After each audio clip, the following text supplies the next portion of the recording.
Fora da política não há salvação. Um canal e podcast para discutir política. Produzido por mim, o cientista político Cláudio Couto.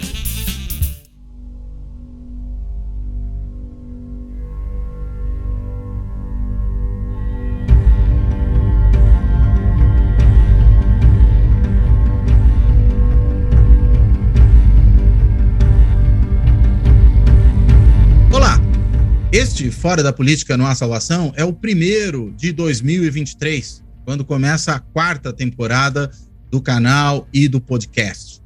E, claro, não poderia ser diferente nesse mês de janeiro, a gente fazendo aqui esse episódio na semana subsequente àqueles episódios terríveis que aconteceram em Brasília, da intentona bolsonaresca, que produziu um ataque às sedes dos três poderes com destruição física, inclusive não só dos prédios, mas até mesmo de obras de arte, de documentos, furto de armas, furto de equipamentos fotográficos, destruição de computador. Foi um negócio pavoroso do ponto de vista, claro, material, do ponto de vista patrimonial, seja o patrimônio material, seja até o patrimônio imaterial, quando a gente considera o valor histórico e artístico de muitas das coisas que foram destruídas, mas claro, ainda mais grave do que isso é o significado desse tipo de ação, que foi um ataque à democracia, uma tentativa de derrogada do regime democrático no país, de derrubada de um governo eleito,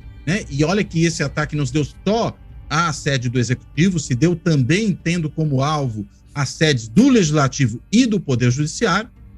Bom lembrar que o Supremo Tribunal Federal se tornou, nos últimos anos, por graça e obra do presidente Bolsonaro e do movimento que ele liderava, ou lidera, a gente pode até depois pensar qual é das definições a mais adequada, mas enfim, por obra e graça do bolsonarismo, o STF se tornou talvez o inimigo número 1 da extrema-direita no Brasil. Claro, ali o ataque teve requintes de perversidade, requintes de brutalidade, ou até mesmo podemos dizer de barbárie. É isso que a gente viu em Brasília. Mas, para além desse significado imediato, que é o ataque à democracia representado por esse tipo de situação, a gente pode se perguntar o que permitiu isso? O que possibilitou isso? Há muita discussão sobre um possível bate-cabeças dentro do governo federal, por exemplo, entre o Ministério da Defesa e o Ministério da Justiça, entre setores ali do Palácio do Planalto e a relação deles com o Ministério da Justiça, o GSI, que teria liberado a guarda presidencial na véspera do evento ali que produziu todo aquele estrago, sem uma explicação muito plausível. O GSI, aliás, diga-se de passagem, que já era alvo de uma desconfiança muito grande do novo governo, tanto é assim que a segurança do presidente foi tirada do GSI e transferida para uma outra estrutura. O GSI que muito possivelmente ainda estava povoado de gente do antigo governo, gente liderada naquele momento pelo general Augusto Heleno, o Pequeno, que era ali um bolsonarista de primeira hora, um dos mais radicais dentro do governo, que a gente sabe via na sua ação ali uma certa ferramenta revolucionária ou contra-revolucionária, seja lá o nome que a gente puder dar a isso, e que talvez tenha deixado elementos que puderam contribuir para esse desfecho que nós todos vimos. Claro, isso tudo sem descurar da imensa responsabilidade que teve o governo do Distrito Federal, seja na figura do governador, agora afastado, Ibanez Rocha, seja na figura do ex-secretário de Segurança, que quase não foi ocupante do cargo, mas teve tempo de desorganizar a Secretaria de Segurança do Distrito Federal, o Anderson Torres, ex-ministro da Justiça do Bolsonaro, aliás, Ministério da Justiça para o qual ele foi, depois de também já ter sido secretário de Segurança Pública do Distrito Federal. Então, foi uma ida e uma volta, e a volta com esse grande finale aí, podemos dizer, dessa situação terrível que o governo do Distrito Federal criou. E, claro, cereja do bolo, a postura da PM do Distrito Federal, que chegou a tomar água de coco, fazer selfie, tirar foto abraçado com o manifestante, enfim, tudo aquilo que a gente viu que facilitou todo esse episódio. Mas, enfim, para tentar pensar o que está em jogo aí, o que produziu esse resultado, nós temos hoje dois convidados, uma convidada e um convidado. A convidada é a Jaqueline Signoretto, que já esteve aqui conosco antes, professora de Sociologia na Universidade Federal de São Carlos, a UFSCar, especialista na área de segurança pública, inclusive integrou a equipe de transição no governo justamente na área de segurança pública, e a Jaqueline, além de tudo, ela é líder de um grupo de pesquisa do CNPq, que é o Grupo de Estudos sobre Violência e Administração de Conflitos, o GEVAC, da UFSCar. E o nosso outro convidado, que também já esteve aqui antes, é o Rubens Gleiser, autor do livro Catimba Constitucional, jurista, professor de Direito Constitucional na FGV Direito São Paulo, onde ele também integra o Supremo em Pauta. Ele é coordenador do Supremo em Pauta, um grupo que tem trabalhado já há um bom tempo aí com essa questão do funcionamento do Supremo Tribunal Federal, acompanhando o trabalho, desvendando aquilo que acontece ali. E, além disso, o Rubens, ele também é do Núcleo de Justiça e Constituição da FGV Direito São Paulo. Enfim, esses são os dois nossos convidados de hoje, desse primeiro episódio. Eu quero primeiro agradecer aos dois por terem topado fazer essa conversa, ainda quase que no meio das férias, né, por terem concordado, né, em nos ajudar a entender o que está acontecendo aqui e lhes dar, evidentemente, as boas-vindas. E, sem mais conversa, eu passo a palavra fazendo uma pergunta, primeiro a Jaqueline, né, e pergunto, Jaqueline, o que a gente pode entender, em particular, aqui, vamos começar por esse elemento, o papel da polícia. Né? Como é que a gente pode entender que essa polícia tenha sido, eu diria, mais do que leniente, talvez cúmplice dos atos de barbárie que nós vimos no Distrito Federal? O que explica isso? Por favor. Olá, Cláudio. Olá, Rubens. Olá, os ouvintes. Obrigada pelo convite, Cláudio. É um prazer estar aqui. Eu também sou ouvinte, né? Estou fora da política, não há solução, e estou bastante feliz da gente poder conversar sobre isso, embora esteja bastante triste de que o assunto seja esse, né? Bom, a gente tem visto, né, e tem acompanhado, inclusive, com trabalhos empíricos junto aos policiais, esse movimento de conquista, né, dos corações e mentes dos policiais pelo Bolsonaro e pelo bolsonarismo, né? Já desde 2018, isso vem sendo, né, bastante apontado, essa ligação importante, né, do público policial, e não apenas dos próprios policiais, mas daquilo que o bolsonarismo chama de família policial, né, que são os parentes, esposas, filhos, irmãos, enfim, mães, pais de pessoas que compõem as forças de segurança e o sistema prisional, né? Então, com o crescimento que a gente teve durante o período democrático dos aparatos de controle social, né? Então, a polícia militar cresceu muito, as penitenciárias cresceram muito, foi investido em contratação de pessoas, etc. Então, hoje a gente tem uma parte da população trabalhadora, né, da população economicamente ativa, que não é irrelevante, né, que trabalha nesses serviços, né, ou então que compõe essa chamada, né, família policial ou família policial militar. Então, há um contingente aí de votantes, né, que foi bastante seduzido pelo discurso, né, sobre dureza, investimento na polícia, né, e um discurso de segurança que colocava muito peso, né, no policial de base, na capacidade dele de resolver o problema, né, e tentava, vamos dizer, um discurso que fala em retirada de controles da ação policial, né, do policial da ponta. Então, aquela proposta de excludente de ilicitude, né, de, vamos dizer assim, legalizar a violência policial, legalizar a letalidade, né? Não que fosse uma questão assim que houvesse muitos policiais presos por letalidade policial, né?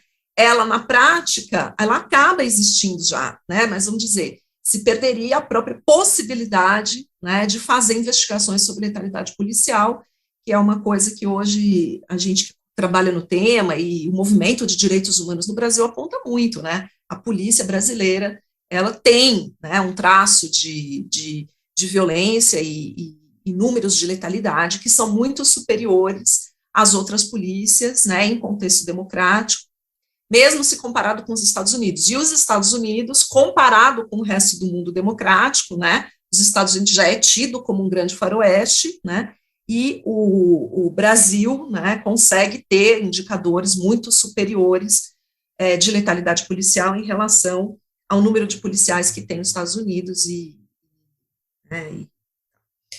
Bom, então, essa adesão, né, dos policiais no Brasil ao discurso conservador e ao discurso bandido bom é bandido morto, ao discurso de tirar os controles da polícia, né, ela não surge com o Bolsonaro, né, então a gente poderia dizer assim, sei lá, nos anos 90, provavelmente esse contingente que hoje se voltou ao Bolsonaro, né, deve ter sido malufista, deve ter sido, né, enfim, janista, né, enfim, a gente pode ter aí, né, uma história de pensamentos conservadores que sempre foram apoiados. Então, não é que eles estavam numa posição de esquerda ou centro-esquerda e migraram, né, para a direita e extrema-direita.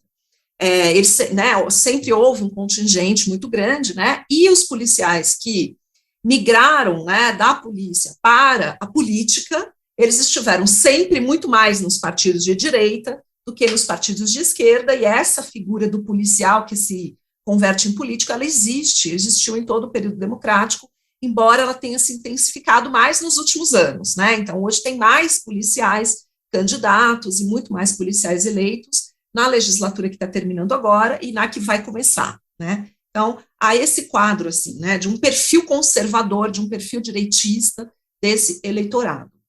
Mas, efetivamente, o Bolsonaro investiu muito, né, em novas técnicas de comunicação com esse público. Né, então, isso é super importante. O WhatsApp, as lives no YouTube, né, de policiais e ex-policiais, e principalmente dessa mobilização dos candidatos policiais, né, que daí eles já estão relativamente fora da estrutura policial, né, então, vamos dizer, ex-policiais que são candidatos, eles falam diretamente para esse público, né, então eles têm programas, canais que só discutem polícia no YouTube o tempo todo, páginas, né, isso começa com as páginas de Facebook e vai para os canais de YouTube, para os grupos de WhatsApp, Telegram e tudo. Então, a gente começou a monitorar essas páginas, né, na nossa pesquisa, que era uma pesquisa sobre policiamento ostensivo e desigualdades, né, e depois policiamento ostensivo e especificamente racismo institucional. A gente começa a monitorar essas páginas e a gente começa a ver, né, que elas vão ganhando um tom político cada vez maior, político eleitoral, eu quero dizer, né, eram apenas páginas de apoio a ações, né, onde eram exibidas cenas de ocorrências policiais com violência, né, e discursos de apoio ao policial herói, esse tipo de coisa, né, mas mais voltados mesmo para a discussão do ofício de polícia, né, o que pode, o que não pode, o que tem que ser, o que não tem que ser a polícia, o que é ou não um bom policial. E eles já eram muito contra os direitos humanos, né. Mas, em 2018, há uma campanha forte para o Bolsonaro, né, e a gente começa a ver que, durante a pandemia, por exemplo, né, nos grupos de Zap dos policiais que a gente estava acompanhando, por exemplo, começa uma crítica à vacina, né, uma crítica ao distanciamento social, a crítica aos governadores, a crítica ao STF. Então, todo esse conteúdo político de campanha do Bolsonaro, né, ele foi muito disseminado nos canais policiais. Então, vamos dizer, eles começam esses canais, né, com discursos de direita ou de extrema-direita sobre a segurança pública, né, e a gente vai vendo uma migração para os conteúdos cada vez mais a pauta nacional colocada ali, da política nacional, né, então foi havendo esse deslocamento, foi havendo todo um trabalho, né, um investimento ao longo de 5 anos, né, para cativar esse eleitorado, né, e ir deslocando paulatinamente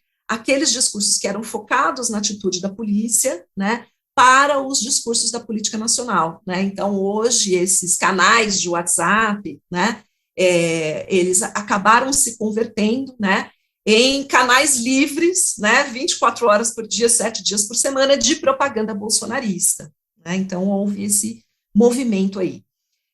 As organizações policiais estiveram atentas a isso, né, tanto que os canais abertos, com a participação de policiais, eles diminuíram muito, né, então, as próprias corregedorias e cúpulas das organizações policiais foram limitando isso daí, né? Não pode. Ou você fala como policial, ou você faz propaganda eleitoral, né? Então, a gente foi vendo que as organizações policiais foram cortando isso nos canais abertos, né? E cada vez mais essa propaganda foi se dirigindo em canais fechados, WhatsApp e Telegram.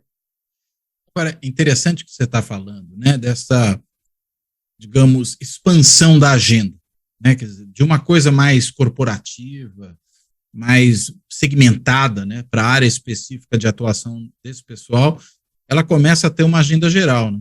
Na hora que você falou nisso, eu não consegui deixar de pensar imediatamente naquela ideia do Samuel Huntington de pretorianismo, né? Qual é o ponto dele ali? O ponto dele é, o problema não são, digamos, os militares reivindicarem questões militares, né? Terem uma agenda militar e eventualmente fazerem pressão para que essa agenda do seu campo de atuação seja atendida. O problema é quando eles começam a ter uma agenda ampla, que seria a característica não de um grupo de interesse ou de uma parcela da burocracia de Estado, mas que, na realidade, tem a ver com uma lógica de partido político, que tem essa agenda ampla, que agrega todos os interesses ali e que vai levar isso adiante, né? Só que a gente geralmente fala muito disso pensando nos militares, né? Daí até o termo militares estrito sensu, né?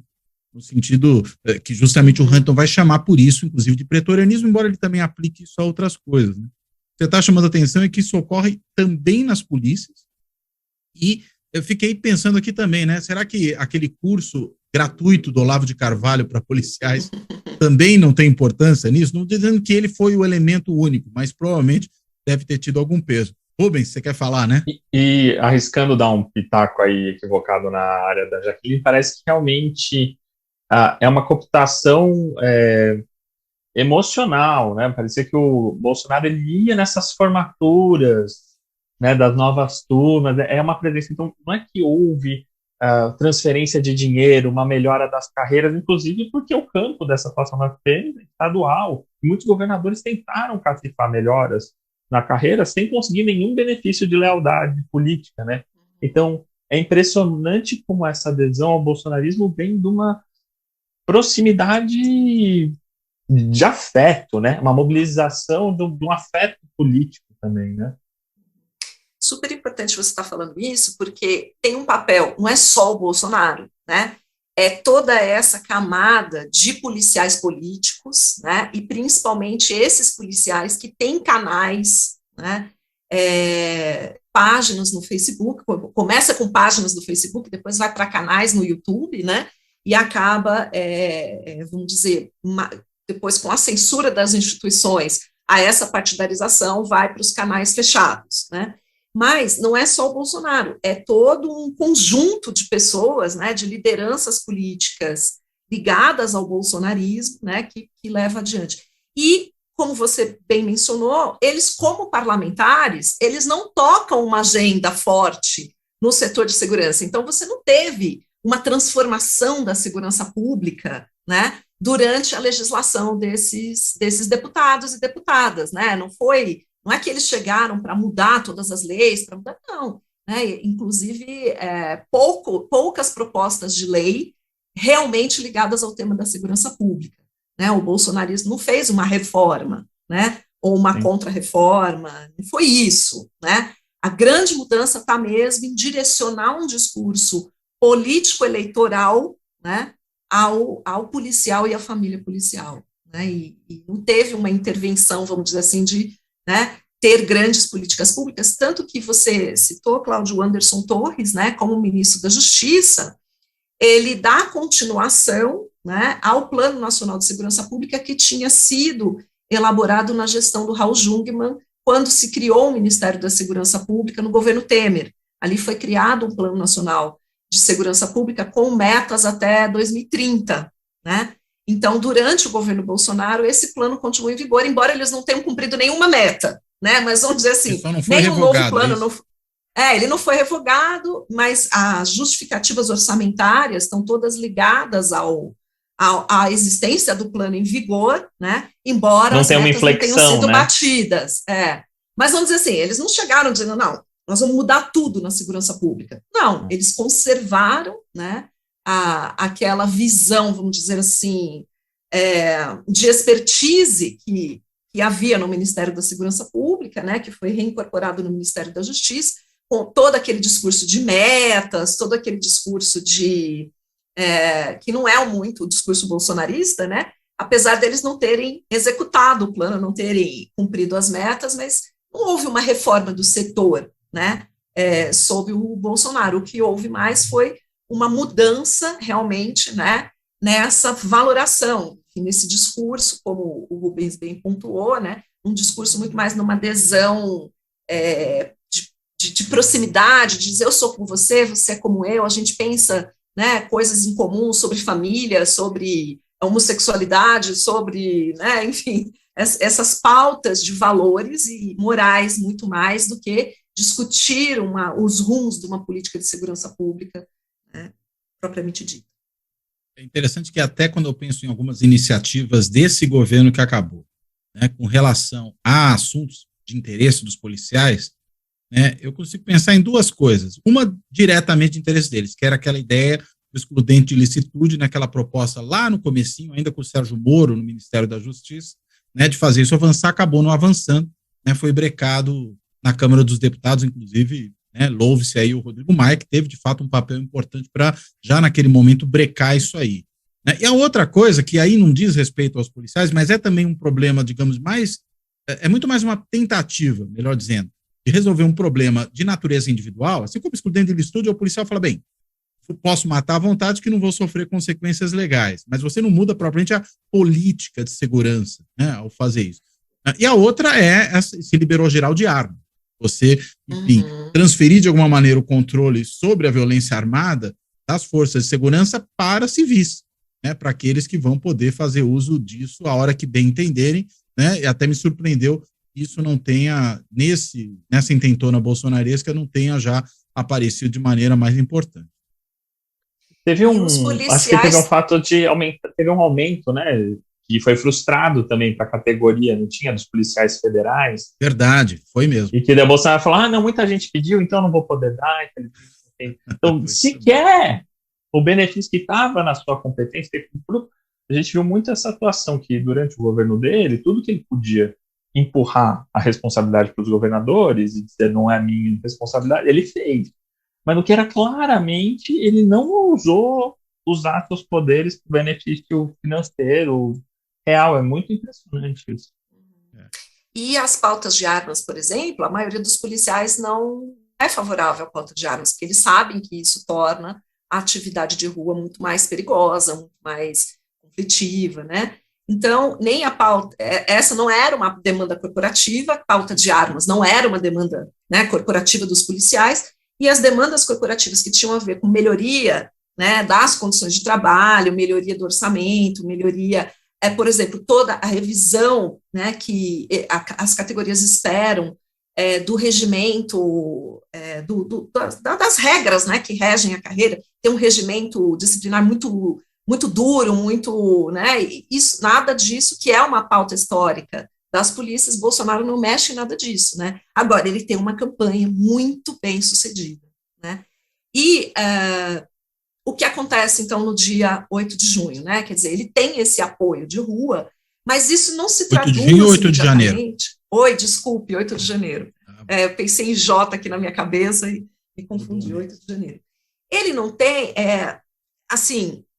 Essa conversão, ou essa ligação, né, que o eleitor policial tem com o Bolsonaro, ela não se traduz imediatamente, né, em uma resistência ao comando ou uma insurreição da polícia, não teve nada disso. Por exemplo, no 7 de setembro, né, houve a cobertura, o governo do DF, junto com o governo federal, né, fizeram a segurança no 7 de setembro, de 2021, no de 2022, né, em que o Bolsonaro tinha feito já os apelos para que, né,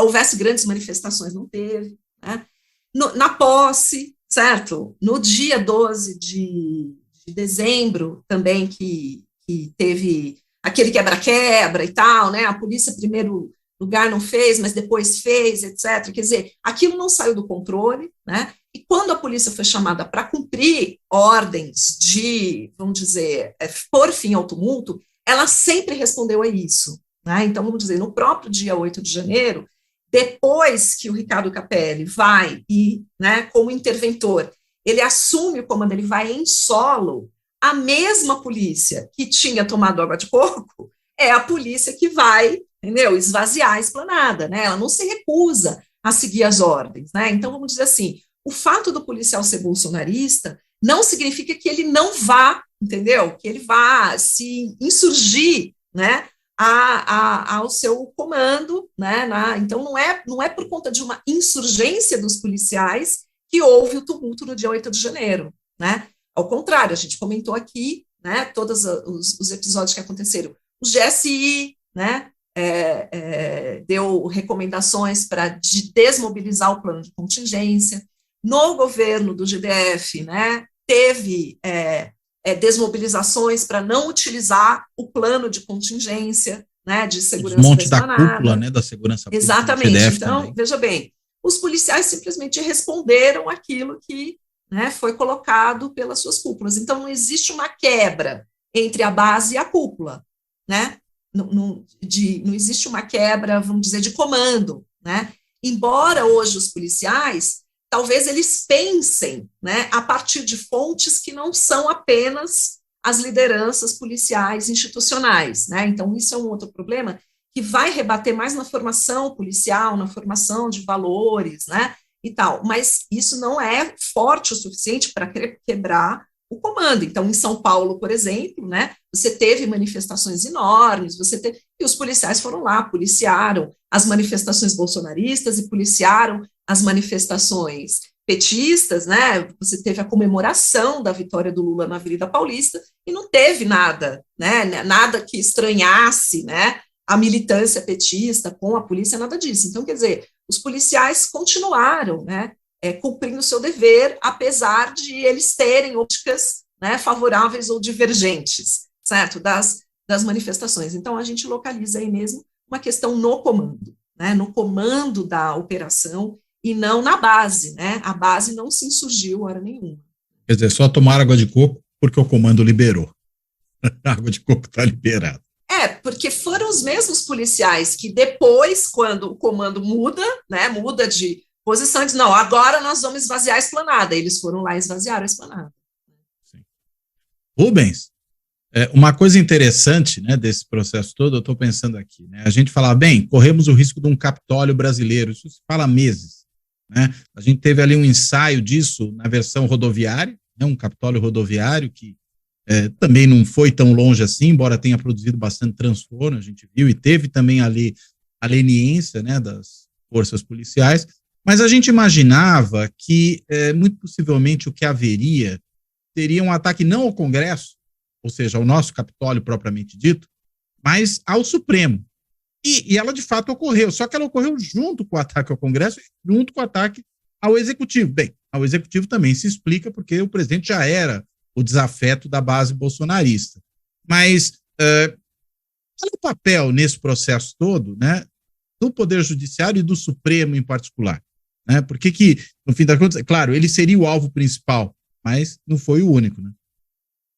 Eu acho que é óbvio para nós que estamos acompanhando os fatos, mas se você olhar para uma perspectiva, precisar explicar para uma plateia estrangeira por que no nosso evento de Capitólio, de insurreição civil, de vontade de deposição de governo no mínimo e de derrubada do Estado Democrático de Direito no máximo, se espraia-se, né, igualmente entre Planalto, Congresso e a Corte Constitucional, com mais virulência para a Corte Constitucional. A depredação maior, o roubo de...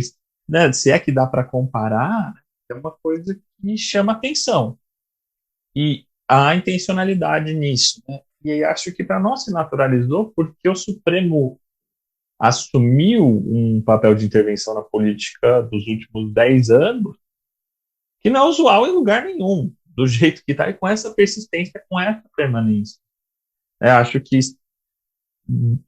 na minha cabeça, esse protagonismo vem do julgamento do mensalão até aqui. Então, a gente está falando de uma década de um Supremo que, ironicamente, entra aí contra o petismo, aliado do conservadorismo, aliado da falta de direita e, em certa medida, viabilizador da agenda política de direita crescer no país como cresceu em 2015 em diante.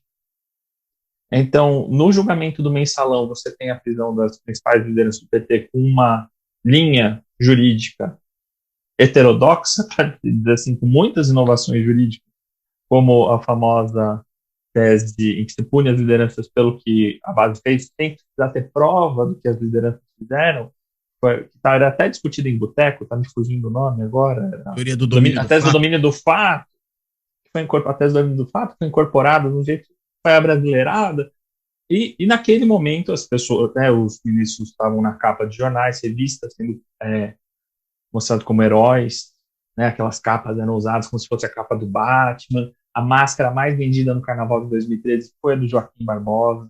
A gente entra nesse momento onde o Gilmar Mendes, no momento de crise do governo da Dilma II, Gilmar Mendes derruba a possibilidade de Lula ser ministro de Estado. Eles prendem o líder do Senado, Delcídio do Amaral, do governo, por uma conversa, uma gravação de uma conversa em que ele diria que ia conversar com outros ministros da STF. Afastado do cargo e preso, né? E preso, sendo que a letra da Constituição você só pode prender um parlamentar em flagrante de crime inafiançável. Não era nem flagrante, e não era nem crime inafiançável.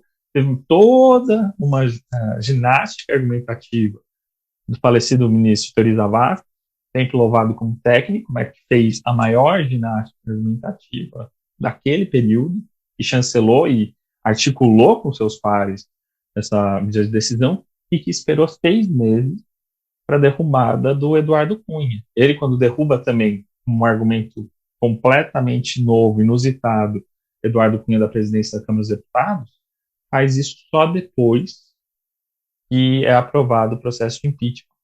E durante todo o processo de impeachment, o Supremo deu suporte a esse movimento. Então, a virar nas forças políticas, e eles viabilizaram e deram suporte a isso. Viabilizaram e deram força à Operação Lava Jato. Os lavajatistas de hoje também a STF esquecem que isso só foi viabilizado porque os habeas corpus foram pegados todos no STF, de vários ministros. Então, a coisa só muda de figura no governo Temer, quando o petismo parece ali ser meio extinto, ali em 2016, 2017, tem aquelas eleições municipais terríveis para o Partido dos Trabalhadores. 2016, né? O PT perde naquela eleição 60% dos seus prefeitos e vereadores. E é decretado óbito na mídia do Partido dos Trabalhadores, e nessa hora fala, bom, no Supremo, Gilmar Mendes faz uma mudança de postura. O STF passa a ser contra, a maioria de um voto, contra a Lava Jato. Mas nunca contra o petismo, porque em 2018, quando se realiza a censura da entrevista de Lula, antes do segundo turno das eleições, a Folha de São Paulo não pode fazer, é o Supremo que censura, e é o Supremo que não solta. Também o habeas corpus com o voto da Rosa Weber, o Lula naquele debate esdrúxulo sobre prisão em segunda instância que nós tivemos durante 2 anos, tomando conta das nossas vidas. E cada hora por um lado, né? Já naquela época com a ameaça de general, a Vilas Boas fazendo um tweet bem ameaçador. Então, durante todo esse período, 12 a 18, o Supremo está contra o petismo, para se mostrar a favor das forças conservadoras que querem realizar uma agenda economicamente liberal no país, achando que isso ia ser contido. O bolsonarismo rompe essa expectativa, mas o próprio STF demora 1 ano, tem que dar 1 ano de trégua aí, de lua de mel praticamente, para o Bolsonaro, que se propôs com Paulo Guedes, realizar essa reforma administrativa, tributária, que a composição do Supremo hoje teria sido super parceira se o governo tivesse de fato perseguido esses objetivos. É muito impressionante isso. Essa composição do Supremo, ela é progressista só em algumas questões de costumes. Algumas. né? O pessoal gosta de caricaturar os ministros, mas Ricardo Lewandowski, que é altamente aliado ao petismo, quando chega o julgamento sobre o uso de transexuais para o uso de banheiro, ele vai concordar com outros ministros conservadores e dizer, não, mas e se entra uma criança no banheiro, não encontra tanto, eu não gosto. E fala isso, o julgamento não foi finalizado, foi um pedido de vista. É uma corte conservadora e economicamente de direita. Uma loucura o governo criar. Né? Então, com o aborto, é uma loucura o governo de direita ficar inimigo do STF. Mas, dada motivos de incompetência e da pauta fascista, reacionária, antidemocrática do governo Bolsonaro, eles são do inimigo e focam fogo no STF. Durante o cessar-fogo do STF. O STF não estava contando nenhum ato relevante de governo no primeiro 2019. Só que daí falam em novo AI-5, falam em fechamento do Congresso, o presidente participa e fala que apoia os manifestantes que pedem fechamento do STF. E daí tem a saída do Moro, acusando de corrupção na Polícia Federal. E aí eles começam a devolver o tom. E daí a loucura durante a pandemia do negacionismo Bolsonaro lhes chancela para seguir em frente. Né? E daí tem vários eventos aí de reação. Tem a Vaza Jato aí no meio também. Tem a Vaza Jato, daí você tem o inquérito das fake news. Não derruba ninguém do governo. O controle dos atos, o inquérito dos atos antidemocráticos, que não derruba ninguém do governo, nenhum ato relevante de governo, derruba os aliados e a base ideológica do governo na comunicação. Então, assim, que fazem esses canais de comunicação que a Jaque estava falando. Então, o STF se torna inimigo número 1 do bolsonarismo sem ter derrubado nenhuma medida de governo. O Bolsonaro derrubou o dossiê contra os petistas, derrubou um monte de coisa importante. Viabilizou a vacinação no Brasil, mas é engraçado que ele é eleito... O dossiê contra os petistas é aquele dossiê antifascista? O dossiê contra os antifascistas, né? Para falar o dossiê fascista. Exato, né? Se o dossiê é contra os antifascistas, ele é um dossiê fascista, né? Exato, né? Pró-fascista. Exatamente. Então, ele se torna inimigo número 1 dessa maneira muito curiosa. E Alexandre de Moraes, que mina a base de comunicação, e é por isso é tão importante entender esse ódio ao Alexandre de Moraes. Não prendeu ninguém, não prendeu o Carlos Bolsonaro, Eduardo Bolsonaro. Ele minou essa base de comunicação que é central do projeto de poder do bolsonarismo, que é o que a Jaque falou. É o Telegram, é o WhatsApp, são as lives. Minou, desmonetizou essa galera. E isso foi o pecado capital. Esse é o pecado. Agora, o Supremo, né? Você falou do ativismo, né? Do Supremo, me permita usar esse termo, eu sei que você não usou essa palavra, eu que estou introduzindo ela aqui. Né? Eu sei, enfim, eu que estou trazendo aqui, depois você pode falar qual é o termo que você acha mais correto, né?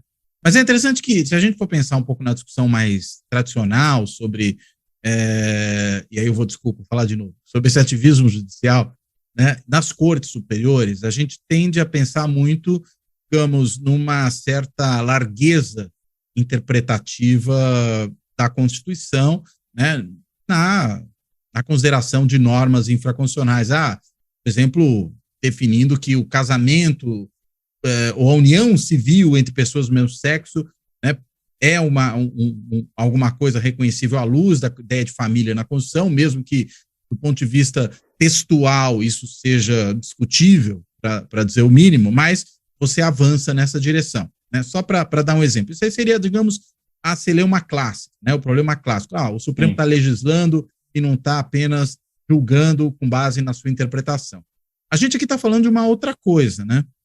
A gente talvez esteja falando muito mais do Supremo como corte de última instância, inclusive atuando na esfera criminal, né? Como é o caso ali da atuação do Supremo no mensalão, ou como é o caso da atuação do Supremo, né, como última instância durante o processo da Lava Jato, só para ficar nisso, né? Ou ainda quando a gente considera o Supremo, por exemplo, no inquérito das fake news, né? Ou no inquérito dos atos antidemocráticos, né? O Supremo tomando a frente disso, inclusive de ofício, né? Em boa medida, né? Nessas frentes. Então, acho que a gente tem aí duas dimensões distintas, né? Disso que pode ser esse protagonismo do Supremo. Mas, tentando aí colocar uma grão de areia nessa conversa, né? A gente teve também um poder executivo que o tempo inteiro procurou extrapolar o seu próprio poder, né, procurou, por exemplo, se impor aos governos subnacionais durante a pandemia, né, tomou uma série de medidas via decreto, claramente que exigiriam mudança legislativa e não podiam ser feitas via decreto, né, que alimentou toda essa corrente aí de disseminação de notícias falsas, de informações falsas, mas no sentido de produzir pressão sobre atores institucionais, e o Supremo, em boa medida, foi reagindo, né? Ainda mais numa situação que você tem um Procurador-Geral da República cúmplice do Executivo e que não age, né? Aí você fica numa sinuca de bico, né? Ninguém faz nada. A Advocacia Geral da União também não vai fazer, como a gente tem visto que tem feito agora nesse comecinho do governo Lula, tem provocado o Supremo em vários casos. O caso Bolsonaro, claro que não vai fazer, você tem a AGU e tem a AGU do B, né? Que era ali o PGR agindo em consonância com os interesses do governo. Não é, de certa maneira, esperado que o Supremo acabe sendo mais ativo nessa hora, diante das circunstâncias do ataque à democracia que o bolsonarismo produziu? Acho que você tem razão no sentido de dizer ele vai ser ativo durante o governo Bolsonaro, porque ele é a instância que mantém a autonomia. As outras instâncias de controle foram todas devassadas. A Polícia Federal, o Ministério Público Federal, a Receita Federal, todas elas, né, o IBAMA, todo mundo que exercia exercício de fiscalização foi destruído, foi tratorado, e quem se manteve de pé foi o STF, que impôs uma série de limites importantes. Mas é engraçado que... E ele precisou fazer muito desse ativismo clássico aí de derrubada, de controle de medidas, sabe? Então, tem uma ordem para que é uma determinação legal para que as empresas de telefonia passem para o IBGE os dados dos usuários do telefone. O Supremo fala, não, mas tem proteção dos dados? Não tem proteção, derruba. Né? Ele faz muito disso do governo Bolsonaro, como ele nunca tinha feito. Mas os grandes casos polêmicos de separação de poderes que o STF enfrentou nos últimos 10 anos foram penais. Era o Aécio Neves, podia destituir o Aécio Neves, eu não podia. O Eduardo Cunha, eu não podia tocar o inquérito das fake news como tocou ou não, prender a Sarah Winter, essa galera aí toda que está sendo nesse inquérito. Então, é muito excepcional.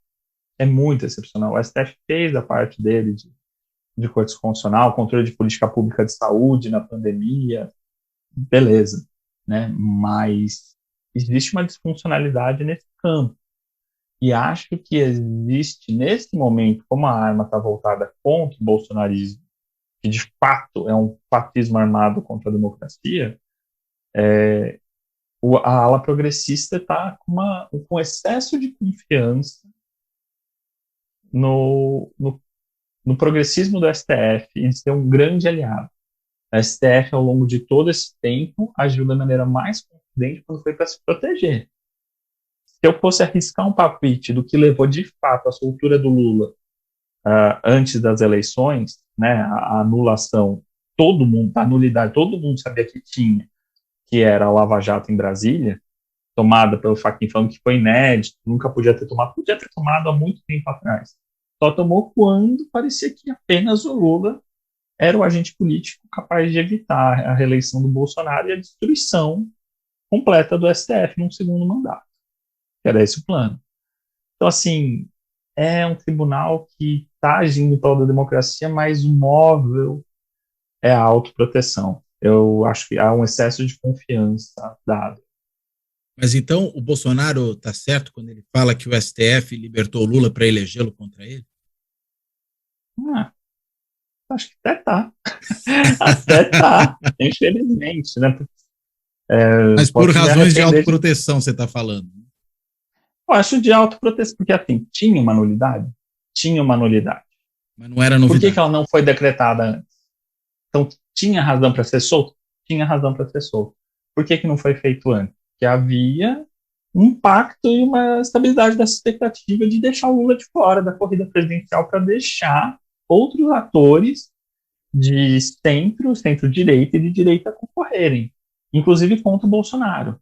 A inexistência de outra liderança viável, o Chapolin Colorado, para salvar o STF, era o Lula. Me parece que, assim, eu não vejo, assim, juridicamente não existe explicação.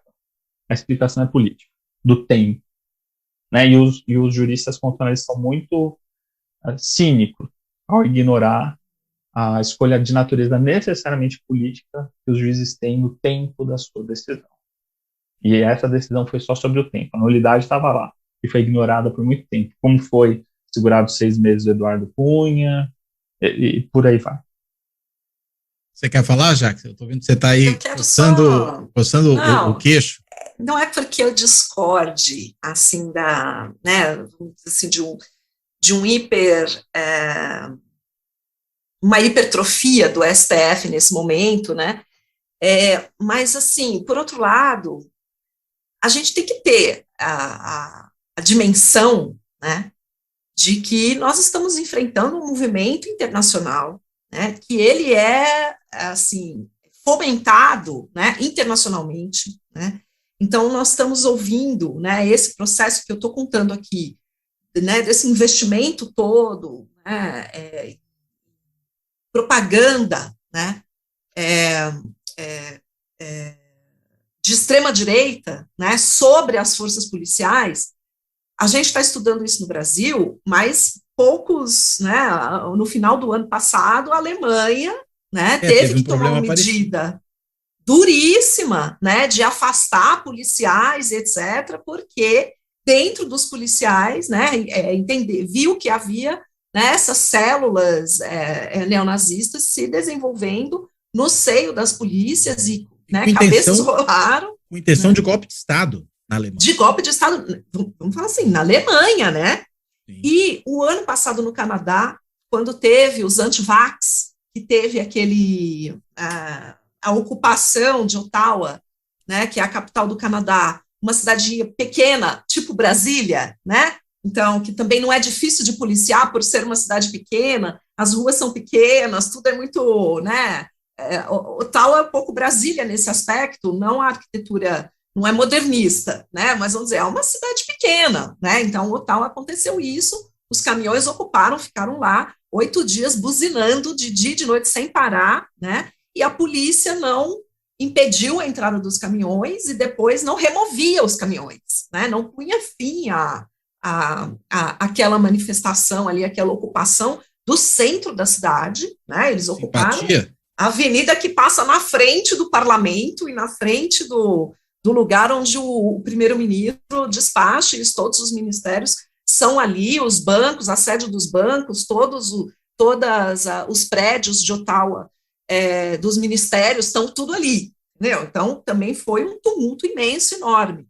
Foi preciso cair a chefia de polícia e eles, né, começaram a investigar. A chefia de polícia nem tinha esse. Depois eles descobriram que o chefe de polícia, o problema não estava na chefia de polícia, mas estava no board, no conselho, né, que é um conselho participativo, né, com participação da sociedade civil na polícia, e esse conselho estava tomado por pessoas, né, que apoiaram, que eram anti-vax, né, e que estavam ali de extrema-direita, daí caiu todo o board, aí sim eles conseguiram, né, dar fim àqueles protestos e tal. Então, veja, é o Canadá, né, então, é a Alemanha, né, então, eu acho que, não que eu esteja aqui fazendo um discurso de I love Xandão, né, não é isso que eu estou querendo dizer, eu entendo os riscos, e também estou muito preocupada, né, mas o que eu quero dizer é que o momento também não é fácil, entendeu? Porque você diz assim, não, estão sendo tomadas medidas, né, que são medidas de exceção, que são medidas extraordinárias, que são medidas acusadas de exagero, mas assim, o momento político, né, é um momento político seríssimo, em termos mundiais, entendeu? Onde você está vendo que democracias, né, que têm, vamos dizer assim, fama de consolidadas, né, como é o caso do Canadá, como é o caso da Alemanha, né, elas estão enfrentando problemas exatamente, né, com essa entrada, né, de células dentro do Estado canadense, do Estado alemão, né, de núcleos de extrema-direita. Então, quer dizer, o Brasil, ele tem muito mais dificuldade de fazer os freios e contrapesos do que o Canadá e a Alemanha, né, o Brasil não tem uma governança de polícia sólida, né? O Brasil não tem uma tradição de controle social da polícia, né? E o governo Lula também não está apontando investimentos nessa direção, né? Vamos dizer assim, de organizar um sistema de segurança, né? Aonde realmente esses freios e contrapesos sejam feitos, entendeu? Se aqui a polícia militar extrapola, então a gente tem um plano, né? A gente tem um órgão, a gente tem um lugar institucional, entendeu? Aonde pode existir esse freio, né? Então, isso me preocupa muito, né? Assim, também me preocupa a questão do STF que você estava se referindo, mas eu me preocupo, né? Como que a gente vai reconquistar uma nova normalidade? Porque voltar ao passado não vai, né? Então, a gente precisa pensar, né, em novas instâncias de controle social, assim, dessas coisas, né?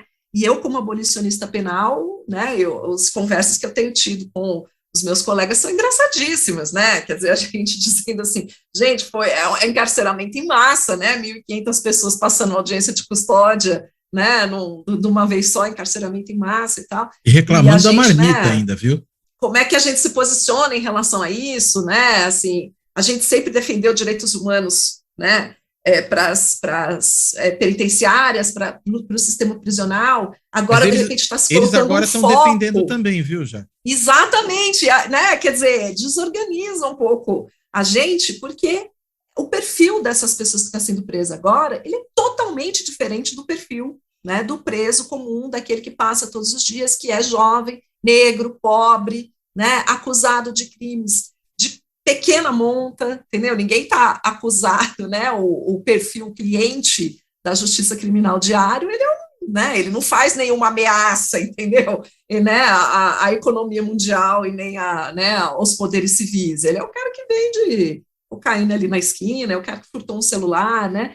Então, é um desafio, entende? Ao mesmo tempo a todas as instituições, né? E as nossas posições tradicionais, elas são, né, isso, né, de repente você tem, né, as pessoas de esquerda olhando para a solução penal e achando ela, entendeu, muito razoável, e as pessoas de direita achando que tem que ter direitos humanos na cadeia, que a comida da cadeia não pode ser ruim, né, aí, né, que o preso tem que ter celular, né, que o preso tem que ter celular, quer dizer, nós passamos 20 anos dizendo que o problema é que tem celular na cadeia. Aí chega o pessoal lá e fala assim, não, mas não pega o Wi-Fi aqui?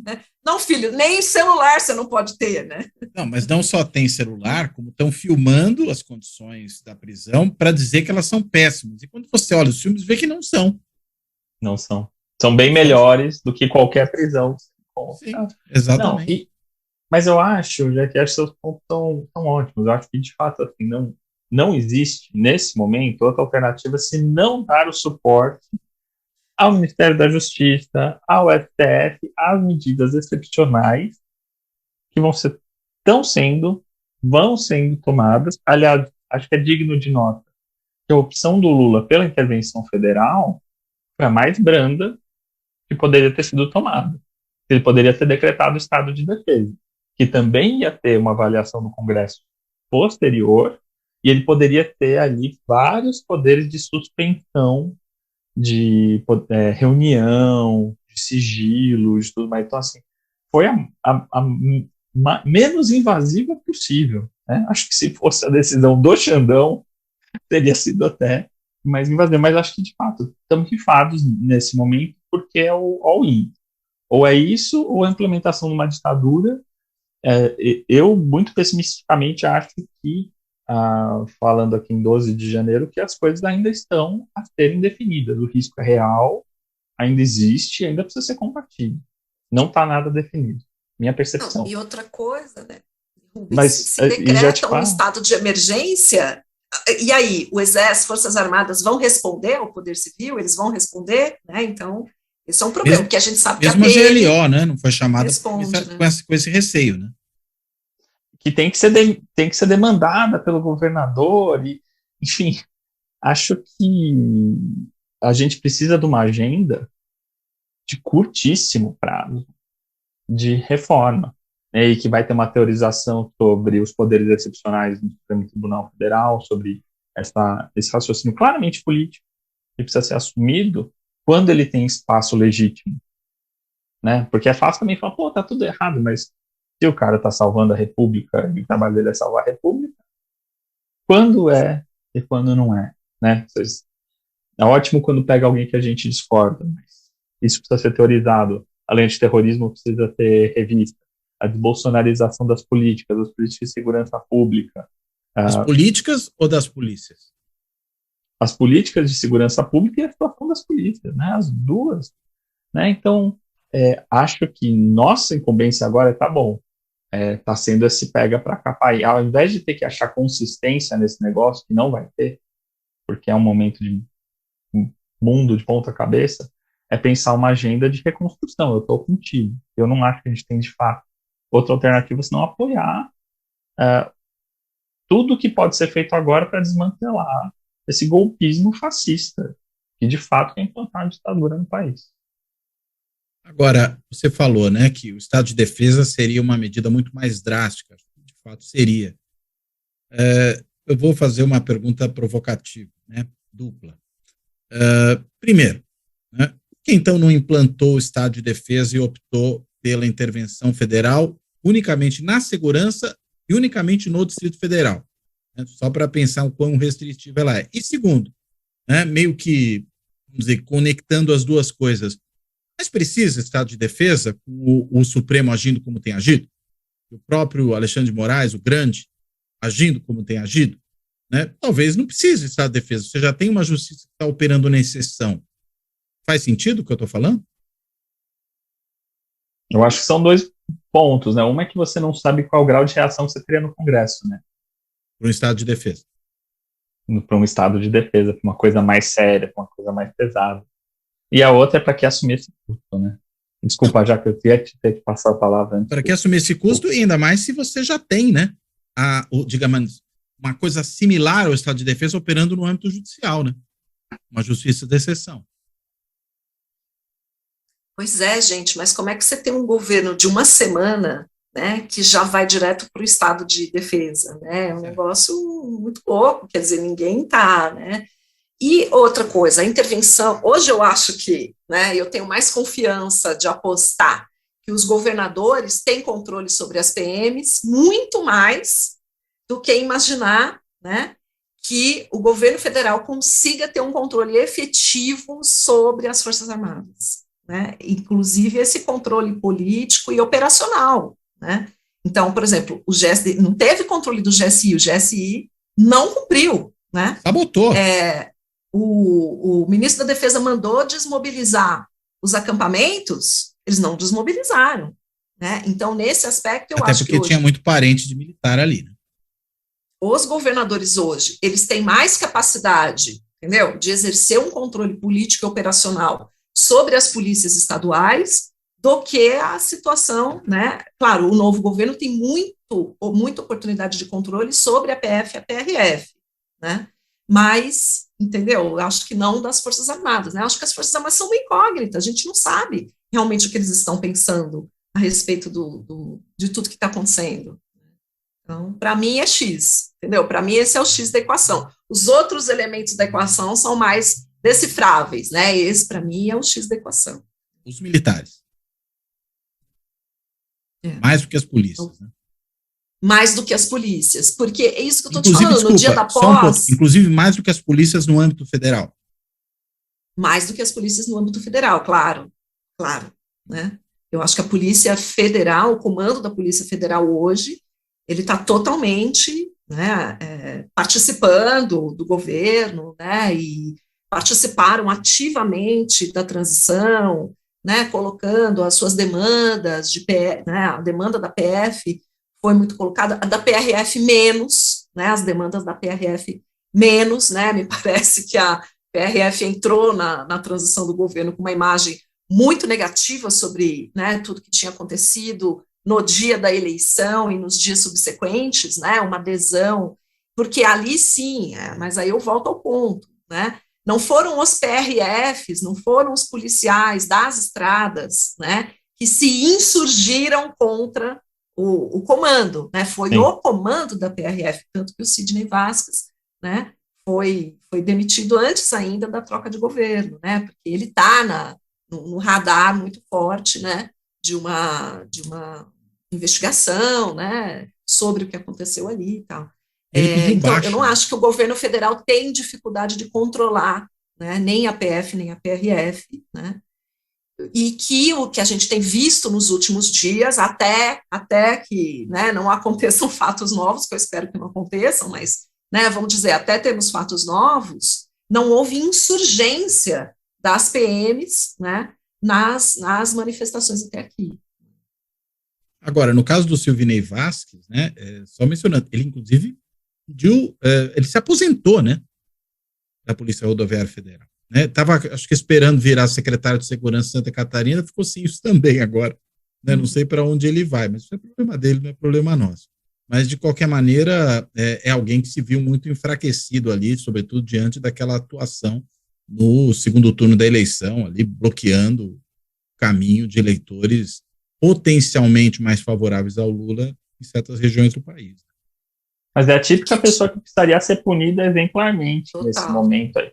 Já que a gente está falando um pouco nessa justiça de transição, pós-guerra, no nosso Nurembergzinho, o Tribunal de Nuremberg é um cara como esse que precisa ser feito de exemplo de que essa estatura burocrática aí não pode agir com ímpeto golpista. Se entra um líder golpista, ele se coloca como carreira de Estado e não de governo e não segue ordem legal, né, por assim dizer. A gente precisa. E acho que a gente vai ter que passar por um momento de fortalecimento das burocracias. A gente não falou, né, que toda essa nossa construção que a gente fez de décadas, que tinha um corpo burocrático especializado, com expertise, com autonomia para o bem e para o mal. Isso nas várias áreas, você está pensando? Nas várias áreas. Agora, sabe, se alguém te ameaça, fazer mais, porque esse desmantelamento da autonomia burocrática durante o governo Bolsonaro tem um dano aí que é difícil de medir. E eu não sei como se reconstrói isso. Você tá, nós que estamos nas universidades federais, a gente sentiu isso na própria pele. Né? Aonde, desculpa? Nas universidades federais. Nas universidades federais. Você corta o orçamento, não respeita a lista tríplice, não respeita nada, né? Então, hoje você ainda tem várias universidades que estão sendo geridas por reitores que não foram escolhidos pela comunidade, né? Indicou o terceiro da lista tríplice e coisas assim. Às vezes coloca um pró-tempore também, né? O reitor da Universidade Federal do Ceará, né? Que foi um desses não eleitos que foi indicado na lista tríplice, estava lá na manifestação, né? Então, imagina os nossos colegas da Federal do Ceará, cientistas políticos, sociólogos nesse momento, né? Mas vamos voltar um pouquinho ao caso do Silvinei Vasquez, que eu acho muito emblemático, né, dessa falta de controles institucionais, né? Porque, assim, o Silvinei Vasquez, ele não fez o que fez só no dia da eleição, né? Ele desorganizou e dilapidou uma polícia rodoviária federal que vinha se constituindo como uma polícia de orientação democrática, né? Ela é uma polícia civil de carreira única, portanto, ela faz uma experiência, né? Vinha fazendo uma experiência, né? De ter uma polícia de carreira única, quer dizer que não tem oficial, né? Com nível superior, e o soldado aqui né, com escolaridade de primeiro grau. A Polícia Federal não tem, Polícia Rodoviária Federal não tem isso. Ela é uma carreira única, significa que o cara que entra embaixo, ele pode chegar na chefia, né? Então, vamos dizer assim, um potencial democrático, né? E que foi muito trabalhado nos governos Lula e Dilma, né? Na direção, uma polícia que foi chefiada por uma mulher, né? Que, né, já inova nisso, né? No período Dilma, e que tinha uma abordagem, chegou a construir uma universidade interna, né, para trabalhar a segurança cidadã, para formar, né, quadros de expertise em segurança cidadã, em segurança no trânsito, em direitos humanos, né, em todo esse apoio que a Polícia Rodoviária Federal pode dar nos temas, assim, né, de tráfico de pessoas, né, de prostituição infantil, enfim, né, toda uma campanhas com os caminhoneiros, né, e uma série de coisas que a PRF vinha imprimindo para si mesma, né, uma identidade de uma polícia mais democrática, de uma polícia cidadã, né, e o Silvinei Vasquez exonerou essa galera toda, ou perseguiu, né, então teve até audiência na Câmara dos Deputados, agora em dezembro, para a oitiva de 5 policiais rodoviários federais que foram lá contar, né, de como eles foram, entendeu, punidos, né, colocados assim para fazer os piores trabalhos possíveis, né, e retirados de cargos aonde eles desempenhavam ou essas políticas, né, de direitos humanos dentro da PRF, ou todos os instrutores, né, da UniPRF, como eles chamam, a unidade de formação continuada, né, que tem doutores, que tem doutorandos, certo? Que tem gente qualificada nos quadros da polícia, e que o Sidney Vasquez botou todo mundo, entendeu? Numa situação de assédio institucional mesmo, né? Mas que repete o padrão do resto do governo, né? Sim, mas aí acontece o seguinte, a falta de um controle institucional, né? Porque você não tem um conselho social da polícia, né? Que chega numa hora dessas e fala assim, não, peraí, isso não pode, né? Ou que faz a denúncia, ou que tem capacidade de barrar. Então, você não tem um conselho, né? Assim, uma sociedade civil, certo? Que participa da gestão do sistema de segurança pública e que dá as orientações, né? Então, você não tem essa instância de recurso, entendeu? O DG, o diretor-geral, faz o que ele quer, né? Então, ele consegue, inclusive, desconstruir as políticas institucionais que tinham sido construídas ao longo do tempo, né? Então, é um poder muito grande, não só da relação do policial com o cidadão, né? Que a gente estava falando aqui logo no começo, da letalidade policial, né? Então, o policial pode tudo na relação com o cidadão, mas o chefe da polícia também pode tudo na relação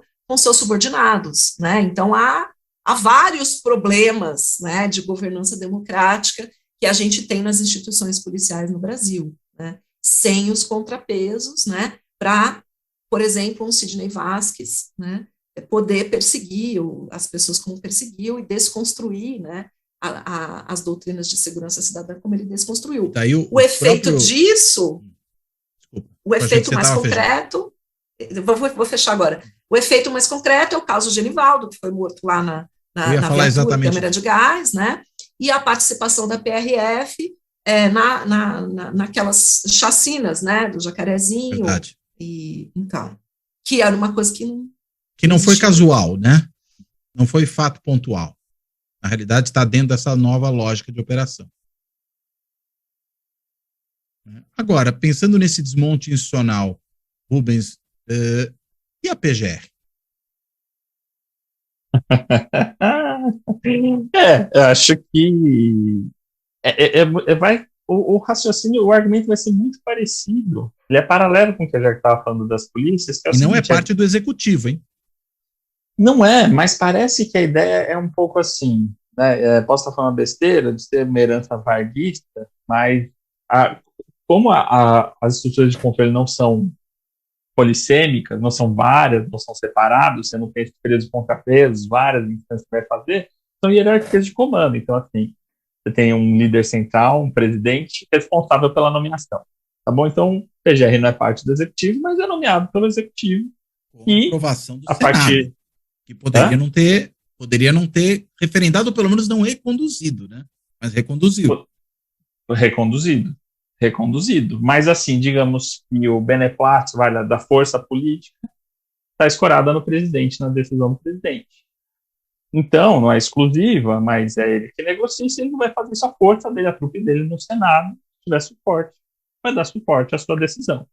Né? E o custo de você desconstituir a decisão do presidente é gigante, porque se rebateu aquele, o presidente vai escolher o substituto. Então, vai de algo parecido. Enfim, tem um problema de desenho institucional aí que é o seguinte: se o presidente tem um ímpeto antidemocrático, né, se ele tem um ímpeto democrático, ele nomeia pessoas com ímpeto democrático, e maravilha. E as coisas funcionam nessas cadeias de comando das lógicas corporativistas das várias instituições, dos diferentes âmbitos do governo. Se ele é antidemocrático, ele tenta nomear alguém que, se tem um ímpeto democrático, segura a barra ou vai ser sacada fora.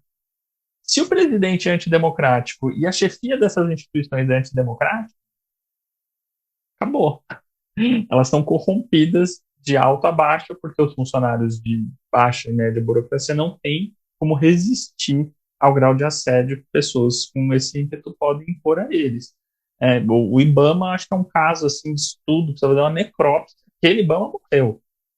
Com aquela capacidade de realizar uma fiscalização ambiental robusta, né, a FUNAI, foi destruído com essa sequência de chefia. Então, assim, você fala, o MPF é uma carreira orgulhosa, como era a Polícia Federal, exemplo do Brasil, tinha outdoor há 3, 4 anos atrás, venha ser um justiceiro. O Ministério Público também, a carreira o concurso mais difícil, todo mundo queria, gente sofisticada.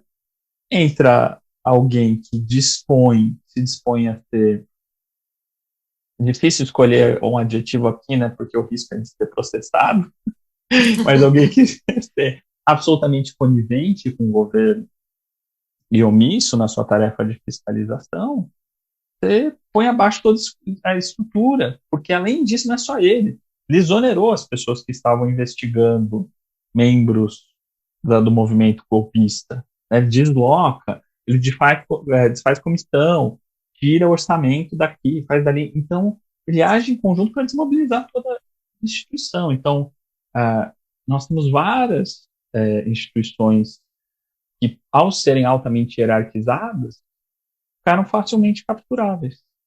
Né? Acho que essa é uma lição do governo Bolsonaro.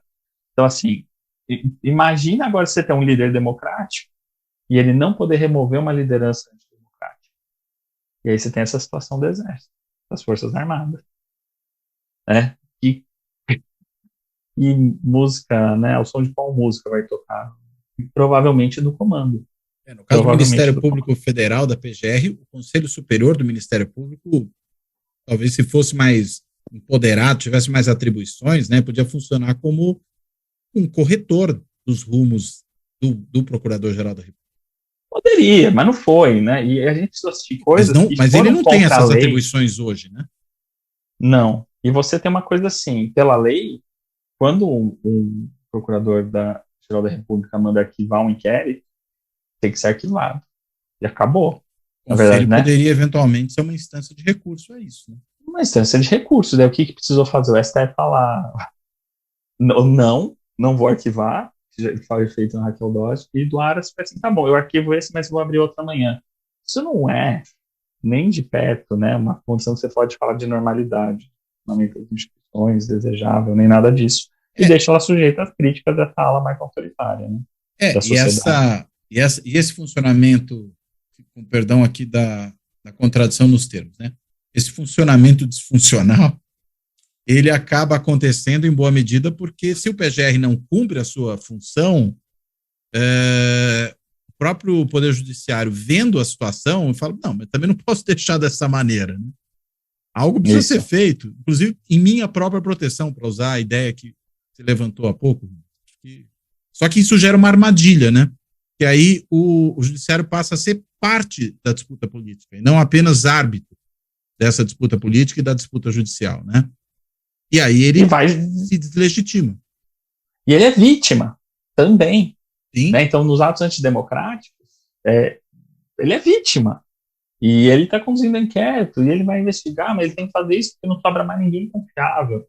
Então isso dá força às críticas que fazem mais à direita, a crítica que se produz no Telegram, golpista. Tem uma certa proximidade. Então, como que você desamarra isso aí? E a gente está preso a endossar isso, porque a alternativa é um grupo fascista, golpista, que quer implementar a ditadura e extinguir as liberdades sob o argumento da liberdade, né, como os fascistas. Muito bem. Gente, ótima conversa, ainda que o assunto seja terrível. Fala uma coisa para animar a gente aí. O tema é terrível, não começou ainda o Campeonato Paulista. Quando o Corinthians entrar em campo, a gente vai ter mais motivos para se animar. Por enquanto tá difícil. Assim a gente espera. Gente, eu acho que a boa notícia foi, por exemplo, ontem a gente Ontem a gente está gravando isso aqui no dia 12, exatamente, né? Desculpe a minha, né? Mas a boa notícia foi ver a posse dos ministros, né? Ontem não, né? No dia quarta-feira, dia 11. eu me emocionei muito ao assistir a posse da ministra dos Povos Originários, né, gente? Isso é né, ao mesmo tempo, nós estamos enfrentando uma onda fascista internacional e, ao mesmo tempo, avançando, né? Quando, né, por que demorou tanto para nós termos sido contemporâneos de ter um indígena, uma pessoa indígena, uma mulher indígena na FUNAI, né? E, ao final de contas, esse dia chegou, né? Então, quando esse dia chega, a gente está enfrentando, né, uma das piores investidas do fascismo, e, simultaneamente, né, você tem um ministério Dream Team, né? Quer dizer, eu acho que tem ali, né, pessoas envolvidas com cidadania, com direitos humanos, com uma visão democrática, você tem temas inovadores, você tem políticas avançadas ali, né, traduzidas na composição do Ministério Lula, né, que eu acho que cada um, quer dizer, ter a ex-presidente da Fiocruz dirigindo a saúde, sabe, depois de um governo negacionista, você ter a pessoa que realmente fez todos os convênios, que organizou, né, o financiamento da vacina, né, é um orgulho, né, quer dizer, ter uma Anísia, né, é um orgulho para qualquer país, né, ter uma figura, uma cientista com essa capacidade, né, de inovação da ciência brasileira e tal. Então, eu acho que o otimismo é esse também, né, a gente não tem só o fascismo, a gente também tem um avanço do pensamento democrático, né, da ciência, enfim, de uma política pautada por resultados, né, de um discurso de direitos humanos, de igualdade racial, LGBT e tal, né, que a gente estava com muita saudade, né, e que ele vem, vamos dizer assim, muito potente também, né. Então, acho que a boa notícia é essa. Tinha o Nightmare Team, agora a gente tem o Dream Team. Isso aí, boa. E é engraçado que a gente estava aqui, eu estava pensando, né, a gente começa, né, o ano, imagina, falar, ano que vem, né, pensava isso ano passado, não vou precisar mais ficar falando do governo Bolsonaro, né, temos que falar de outras coisas. E a gente começa o ano tendo que falar do bolsonarismo, né, não do governo Bolsonaro propriamente dito, mas do bolsonarismo diante, enfim, da intentona. Mas, enfim, acho que não tinha muita saída, né, mas realmente é preciso olhar para o outro lado também, e até como uma coisa, em alguma medida, explica a outra, né, é um governo esse que saiu, né, reacionário, mas que reagiu justamente a certas mudanças, certos avanços que vinham acontecendo em anos anteriores, né, em diferentes governos, diga-se de passagem, né, e que produziram essa insatisfação, esse inconformismo com relação a uma série de mudanças. E agora, de certa maneira, né, diante do horror que foram esses 4 anos, abre-se espaço não só para uma retomada disso, mas para uma retomada talvez ainda mais afirmativa disso. Você vê que os governos Lula anteriores não tiveram uma indígena ou um indígena à frente da FUNAI, né? Foi preciso acontecer o que aconteceu para que se percebesse a importância, a centralidade, né, de haver algo assim. Então, acho que isso realmente é muito significativo. Mas, enfim, eu quero ir caminhando para o final e, além de agradecer a vocês, passar de volta a palavra para vocês fazerem aí as suas considerações, as suas amarrações finais e, claro, se porventura tenha ficado alguma coisa também que a gente deixou de tocar e que vocês acham importantes, pode trazer também. Então, começando aí, seguindo a ordem pela Jaqueline. Por favor, Jaqueline. Eu queria só agradecer, foi um momento muito bacana, é muito legal a gente se ouvir nesse momento, porque é muito difícil pensar no calor dos acontecimentos, né? Isso é um desafio muito grande, né, para os analistas, para os intelectuais, porque você está pensando a quente, você fala um negócio daqui, termina isso daqui, a gente vai abrir o jornal e vão estar lá, né, manchetes que, né, vão mostrar que alguma coisa que a gente falou aqui não é exatamente aquilo, né, então é muito difícil, mas esse esforço, né, e esse esforço de produzir análises com base de dados nesse momento é fundamental, né, então estou muito feliz, quero que vida longuíssima, né, para o Fórum da Política Não Há Salvação, e vida longuíssima para os nossos ministros que acreditam em ciência, né, e em políticas públicas baseadas em evidências, né. E eu acrescentaria, e também no Estado de Direito e nos direitos humanos. Né? Isso também é fundamental, e na democracia, evidentemente. E a gente espera aí a reforma do setor de segurança, né, que consiga se viabilizar nesse momento aí, né, porque nós estamos vendo o enrosco, né, que não ter feito a reforma democrática da segurança pública nos trouxe, né, até aqui. Bem, Obrigado, Jaque. Rubens, por favor.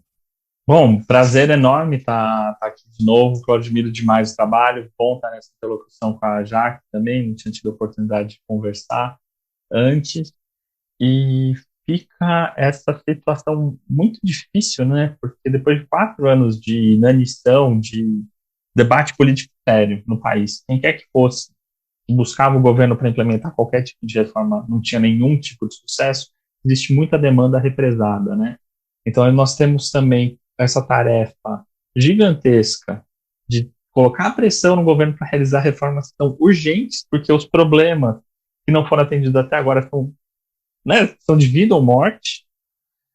Ao mesmo tempo, você não pode ser inimigo do governo e derrubar o governo que vai viabilizar mudanças.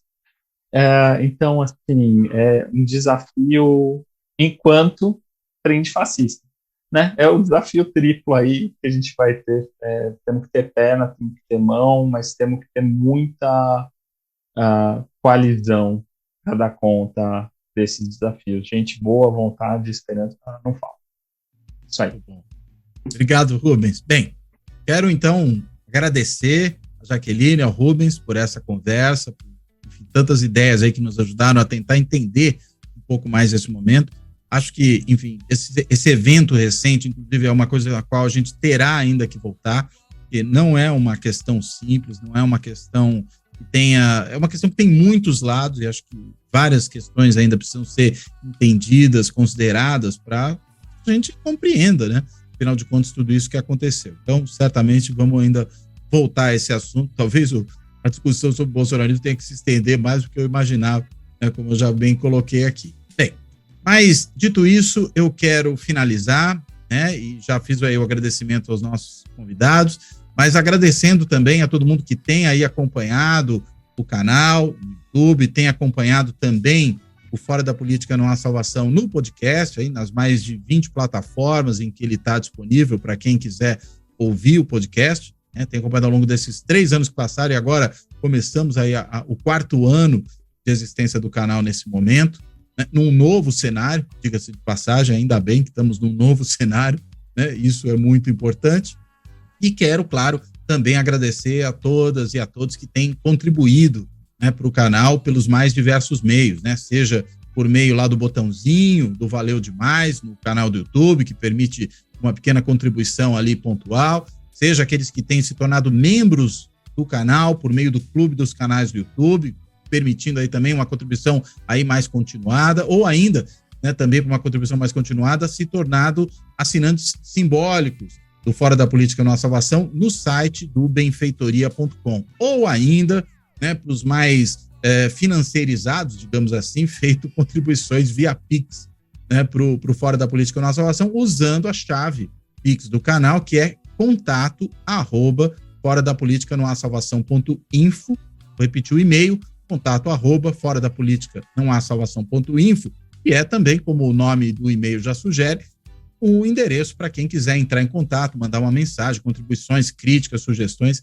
aquilo que achar conveniente. Bem, então, de tudo isso, eu agradeço a todo mundo e me despeço. Até a próxima.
Fora da política não há salvação. Um canal e podcast para discutir política. Produzido por mim, o cientista político Cláudio Couto.